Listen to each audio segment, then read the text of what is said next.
Biz kasal bo'lmaymiz desak hayron qolasizmi? Kasal bo'lmaydigan inson ham bo'lar ekanmi deyishingiz turgan gap. Agar bu gapni payg'ambar alayhisalom aytgan bo'lsalarchi, ishonmasdan ilojingiz yo'q. Bundan 12 yil muqaddam Oila va jamiyat gazetasida SPIDning davosi Qur'onda bor degan maqola e'lon qilingan edi. O'shanda Qur'onni qayerda bor ekan deya 10 martalab o'qib chiqsak ham topa olmagan edik. Endi anglab yetsak, nafaqat SPID, balki biz o'ta xavfli deb hisoblaydigan moddiy va ma'naviy kasalliklarning hammasining davosini islomda salomatlik sunnatda ekan. Asr saodatda eronlik bir tabib Madinaga kelib yashaydi, lekin oradan bir necha oylar o'tsa ham unga hech kim kasallikdan shikoyat qilib kelmaydi.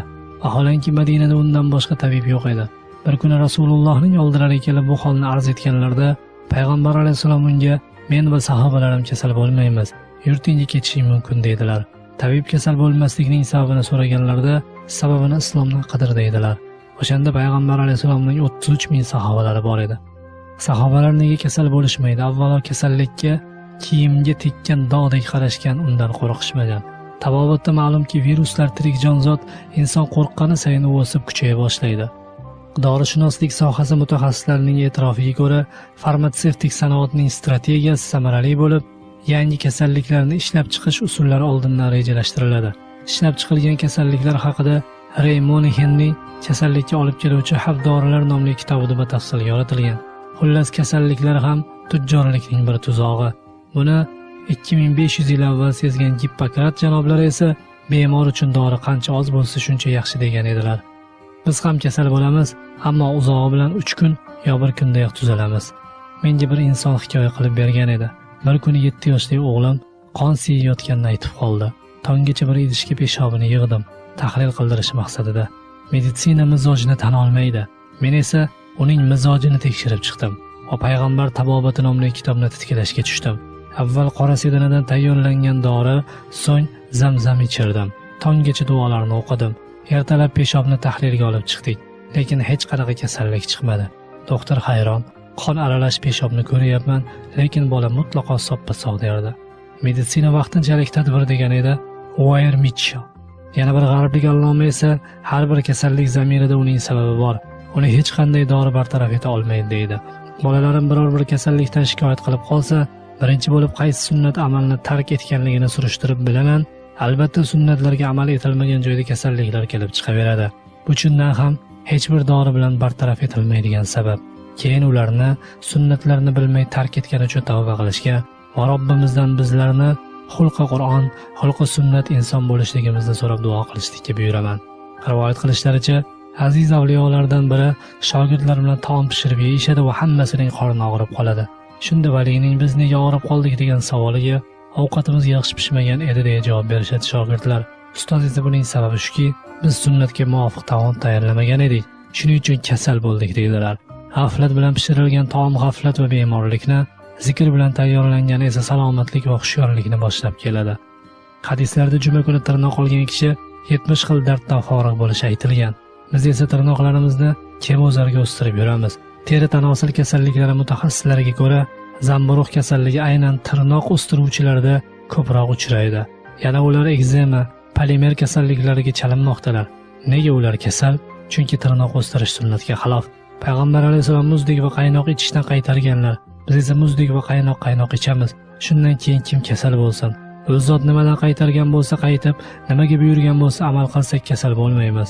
Biz ovqatlana turib, ovqat orasida qaynoq qora choydan ho'plab turamiz. Payg'ambar alayhisalom ovqat bilan suvni aralashtirib iste'mol qilmasdan, ovqatlanib bo'lgan suvni 3 bora bo'lib ichishga buyuradilar. Buning zararlarini meditsina quyidagicha isbotlaydi. Hozir hamma kamqonlikdan shikoyat qiladi. Choylar tarkibida tanin moddasi bo'lib, u inson iste'mol qilayotgan ozuqalardagi temirni go'yo bosma qog'oz siyohni shimgani kabi shimib oladi-da, siydik yo'l orqali olib chiqib ketadi. Yana payg'ambar alayhisalom mol go'shti illat, qo'y go'shti hikmat deydilar. Biz ko'proq mol go'shti iste'mol qilamiz. Ichaklar va oshqozondagi sovuq xiltlar, illatlar asosan mol go'shtidan hosil bo'ladi. Oshqozon va ichaklarda qalin kley hosil bo'lib, meditsinada buni shlak deyishadi. U kerakli moddalarni o'ziga so'ra boshlaydi. Natijada asab, yurak oziqsiz kamqonlik surunkali bo'lib ketaveradi. Payg'ambar alayhisalom hojatxonaga bosh kiyimsiz kirishdan qaytarganlar. Sabab boshning o'sha do'pi berkitib turgan kaftdek qismida jinlarning inson miyasiga kirib, Joylashish uchun yo'llar, kanallar bor. Agar do'ppi kiyilsa o'sha kanal berkitiladi. Mana yana bir sunnatning hikmati. Bizga juda ko'p xavfli kasalliklar g'arbdan kirib kelmoqda. Olimlar aytishadiki, kimga Qur'on shifo bo'lmasa, Alloh taolo unga shifo bermaydi. Kimga Qur'on kifoya qilmasa, Alloh ham uni kifoyalantirmaydi. Bizga turli-tuman kasalliklarni eksport etayotgan g'arbliklar nechog'li Qur'on bilan kifoyalanganlar.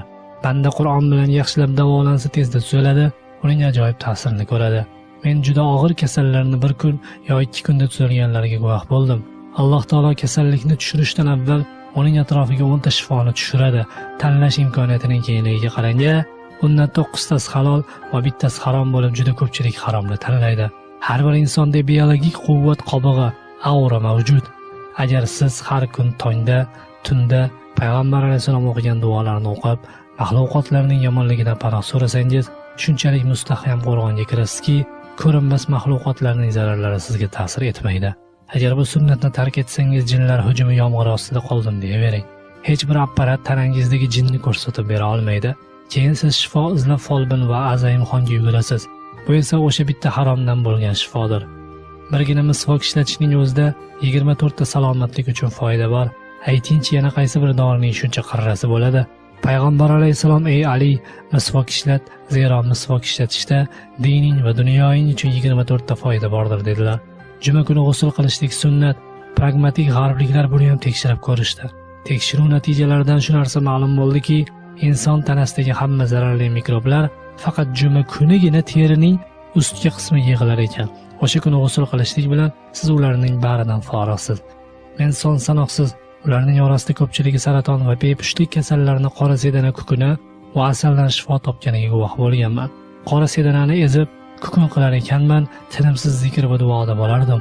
Robbim bu dorini kimgaki qadariga tuzalishini bitgan bo'lsang, o'shanga nasib etgan. Ixlossizlarni mendan uzoqlashtir der edim.